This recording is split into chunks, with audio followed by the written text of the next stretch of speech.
Hello, everyone. My name is Marjorie Roman, and welcome back to another episode of Creating Wealth with the amazing one and only Robert Allen. Thank you so much for coming today. Hey, Marjorie. And today we're super excited because we're going to talk about finding deals before they hit the market. So, what are some of the tools that you've been using to find those deals? Remember the three fundamental principles or skills you need as a real estate investor. You need number one, you need to learn how to find deals. Number two, you need to learn how to fund those deals when you find them. And then when you own it, what are you going to do with it? How do you farm it? You're either going to rent it out, fix it up, whatever, or you're going to flip it. You're going to get rid of it to somebody else. Fix and flip is what they call. So most people do it just backwards. They say, I want to go buy some real estate. Therefore, I need to prepare myself so I can fund it. So I got to go raise the down payment. I got to fix up my credit. I got to, get some assets so that I look better to the banker. And they do fund it, find it, farm it. And that's backwards. And most people are trained wrong. And I hear this all the time. The real estate market is going like crazy. I got to learn how to fix my credit and save my down payment. Wrong. You need to learn how to find good deals first. And so there are many ways of finding good deals. There are actually 9 ways of finding good deals. Mm-hmm. Today we're going to be talking about a way before those deals become public. So how do deals become public? Well, somebody is notified by a realtor. The realtor says, I'd like to list your property. The seller says, okay, I'd like to sell it. So now it becomes part of the multiple listing service. Therefore, it's public. All realtors in the city know about it. In fact, all realtors and investors in the United States can know about it because it becomes a matter of public knowledge. Or I can have the problems that are notified at the county courthouse. That's public knowledge. People who are being divorced, people who are being sued, bankruptcy, liens filed against their properties. This is all matter of public knowledge. And this is good. When that comes about, you need to go in and find those people. And there are ways of finding properties after they have become public knowledge. When they put a for sale sign out, that's public knowledge. Everybody knows. What we're talking about today is how do you find a property before everybody knows? Before the realtor has listed it, before it gets published in the county courthouse, before there's a for sale sign that goes up on it. How do you do that? Well, that takes some digging, frankly, because sometimes, just like a realtor is trying to find somebody who is trying to sell a property to list it, they're probably finding somebody before it's been public knowledge. So the realtor, they're doing their research to find somebody who has that property available for sale. So I've taught many ways of doing it. The first way is what I call the buying farm, which means you pick a target territory in your city and you literally drive through that target territory. It's about a mile by a mile square. And therefore, it's in a location that you would like to buy in. Maybe it's below a university. Maybe it's near a factory where people would want to live. And therefore, you say, well, this will be my buying farm. And so you literally drive up and down the marketplace in this little area. When a for sale sign goes up, it's usually the very first person who sees it is the person who probably is going to take advantage of that. And sometimes they list properties before the realtor sees them. The realtor wants it to be listed, therefore it's a publicly listed property, but you want a for sale by owner, an FSBO. For sale by owner is trying to sell it themselves. So remember, it hasn't come yet on the traditional public market. Maybe they're going to run an ad in their Facebook. Maybe they're going to put a little a sign in the window for sale. It's before it's been professionally, publicly listed. So I want to find a for sale by owner. Or I want to be like the realtor and find them before they even thought they were going to sell. How do I do that? Well, that means I have to outreach to them, or I want them to reach me. So if I run an advertisement, if I do a Facebook ad, if I do a Google ad, if I post my ad somewhere on the internet, I'm saying, let's say you're doing it on your Facebook, maybe not even a Facebook ad, but you're doing on a Facebook, you're posting it and you're saying, hey, by the way, I just came into some money. My grandfather just passed away and left me $50,000. I'm looking for a real estate deal. I'd prefer to find somebody who's never listed their property for sale, because then I can negotiate and I get to save myself and I get to save the seller a commission, because the realtor is going to take 6% right off the top. Mm-hmm. Hey, what if you reached out to me and didn't have to pay that 6%? Call me. And so you're now reaching out to find people who may have never thought they would sell, but when they saw your Facebook post, they go, Then they call you, they email you, they Facebook you, and now you're finding properties that are not yet public. So you're advertising to find them before they come online, right? Now there are programs that I love that anybody can use to find properties that are the right type of property, that are, especially if you like to fix up properties. You can literally order a free service that's free for a couple of weeks, and it'll charge you money for like $100 a month. A free service that shows all of the properties that are listed through the public listing service. And that's a program called Privy. And Privy is a way for you to find listed properties in many other markets in the United States. Usually when you have a friend who's a realtor, they'll show you the properties that are listed in your city, but Privy shows you properties that are listed in dozens of cities around the United States. So you get to see properties that people that live in your city never see. And so this is if it's publicly listed. But there are other programs. Another one that I call is called Real E-Flow.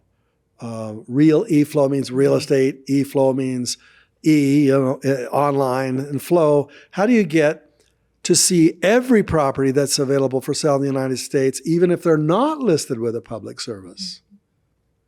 Or how do you find properties that are owned by people who are out of state, who are going into foreclosure, who have high equity, who are renting it, and they're the owners? In other words, there is a series of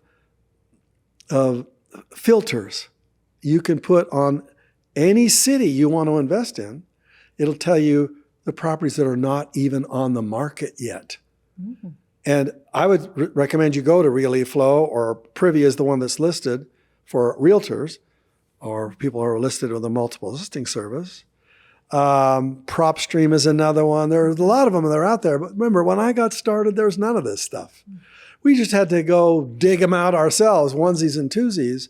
But with these public services, it'll give you, well, it doesn't actually give you the contact number for the seller, the owner. You don't know they're a seller yet. But if you skip trace it, that means there is a way to get the actual telephone number of the owner of that property before that's even listed. And now you can text them. So suppose you get 10 records, or 100 records, maybe 1,000. You get 1,000 records all around the United States from properties that are not yet listed, but that fit a certain criteria. You want something that's below a certain price point. You want something that's comparative to the ones that have just been fixed up are a little bit lower than that. So if you fix them up, you can make a profit. You want something that's owned by an out-of-state owner. You want something that's vacant. You want something that has lots of equity in it. You could put a filter in like that, and it'll bring up 1,000 properties around the United States. Now, I skip trace all 1,000 of them. That means I spent 10 cents to get 1,000 telephone numbers. How much is that? 10 cents times 1,000, that's $100. So for $100, I get the contact information of 1,000 people. And I text them all. And I say, hey, you might not be ready to sell, but I'm ready to buy. This is before the realtor has even talked to them. That's right. And I feel like also another way to have all of those deals coming to you even before they're in the market, it's by having really good relationships with some realtors that may be creative as you are. I was listening to. But remember, we want to talk about before we get to the realtor. That's right. I don't want to talk to the realtor, actually. Of course, if my realtor is sharp and investor-minded, I love that. But 90% of the realtors are not. They are residential-minded, meaning they want to sell to a homeowner or a home buyer. I don't want that. I'm a home buyer, but I want to rent it out. I'm an investor. So I want to reach them before. So let me give you another technique. My wife and I are looking for a home just recently. Oh, wow. Yeah. During COVID, we'd moved from California to Utah. We researched all the neighborhoods. We found a neighborhood we loved. It was a hot neighborhood. Nobody was selling. No for sale signs, nowhere. No realtors that had researched out, talked to these sellers, got them to list it. So what we did, since nobody was selling, there were 50 homes in this neighborhood, and it's a gorgeous neighborhood. Beautiful homes, the best. We just wrote 25 letters, same letter. We put them on the doors of 25 of the homes. Now, that never works, does it? Never. Because usually the families have friends who have said, well, if you ever sell, you need to contact me because I want to own in that neighborhood. But this family was slightly different. And when they got our letter on their door, they hadn't yet listed their property. They were just thinking that it moved into another place, and they were just kind of cleaning it out, hadn't yet listed it. They knew it would be better if it was empty when they showed it. So they got our letter, and it was like godsend. It was like, I get to save a commission. I could save $60,000, $80,000. So yeah, they responded to my letter. They said, yeah, we're willing to sell. They sold at a price that was very good. Very good. That property, since we know what happened to COVID, that property has gone up 50% since we bought it. And how did we find it? Well, we used a creative way. And I'm not suggesting that you use that technique. It might work for you. It might not. It was 1 out of 25. It was 4%.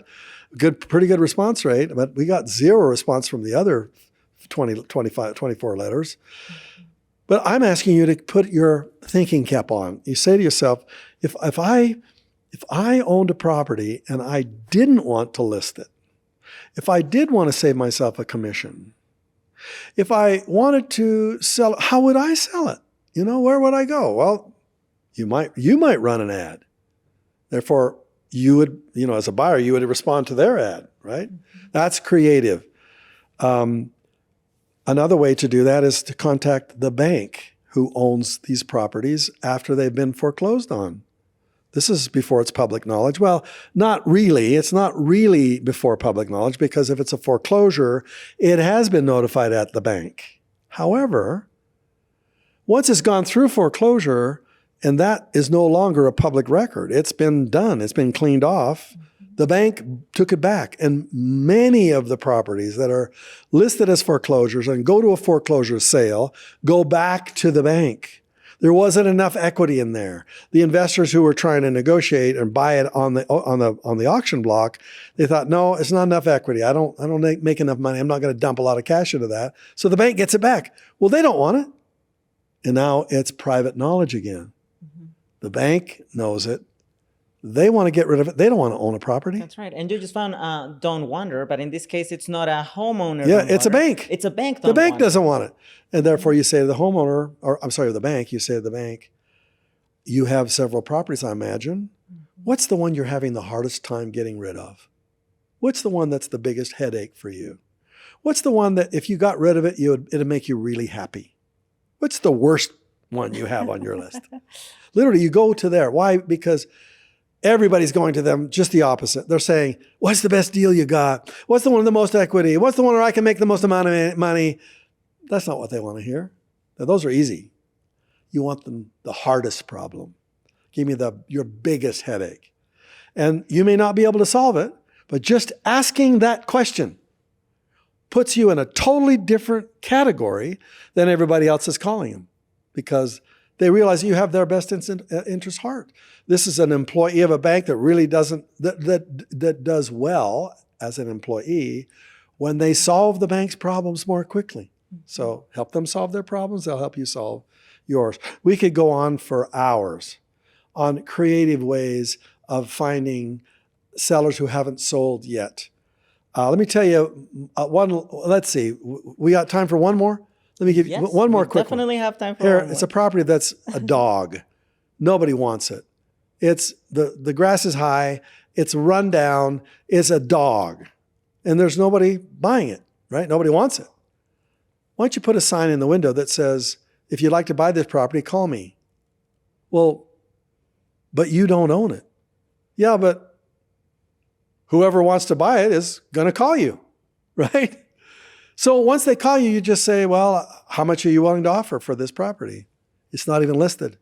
It's not even available for sale. And they say, well, we'd pay $50,000 in cash for it, 150, 200, I don't know, whatever the number is. And you say, thank you very much. Let me think on that. And when everybody calls, when they're calling on that number, you're getting the names of people with cash. This is your buyer's list. And now you call the seller. You skip trace the seller. You find out who it is. You say to them a price that's higher than what your other people are willing to pay. You'd say, got some cash. Would you take X? Would you take lower than what the other people are willing to sell it for cash? Would you close out here quickly? And the bottom line is they say yes to that. Then guess what? You say, well, write me an offer. I mean, I'll write you an offer. You agree to it. Now you own it, essentially. You own it for a period of time until you go to the other person who wanted to buy it. You flip it to them. Now you flip a property to them that you don't even own. All you do own is the right to buy it. That's right. And You're now you flip it to them. Yeah. They pay you a higher price than you've negotiated with the seller. You flip it. You're wholesaling it is what they really call it. You're wholesaling it.